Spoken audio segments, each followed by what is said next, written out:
ओम श्री साईराम। परमाराध्य परम प्रेममय परम करुणामय प्राणसखा भगवान का चरण कमल कोटि कोटि प्रणति जणे आरंभ करिबा भगवान कर अवतार बाणी रे भगवान आज आमको कौन संदेश देउछंती आसंत सुनिबा। मोर रहस्य केही मध्य बुझी पारिबे नाही, एथिरे निमज्जित हेबा ही तुम पाई श्रेष्ठ पंथा।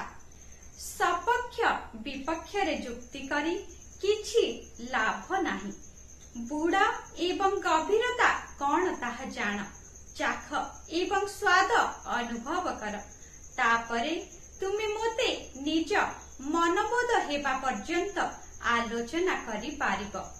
सत्य एवं प्रेम आचरण कर, तापरे एइटा सेइटा पाई तुमको मध्य प्रार्थना करिबाकु आदौ पड़िब नाही। अप्रार्थित भावे तुमको सबु मिली जीव। अति सुंदर कथाटिए ना। आमे दैनंदिन जीवन रे इहाकु निश्चित भाव रे हृदयंगम करिबा आवश्यक। शुभ सकाळ, आपणकर दिनटी मंगलमय हेउ। जय साईराम।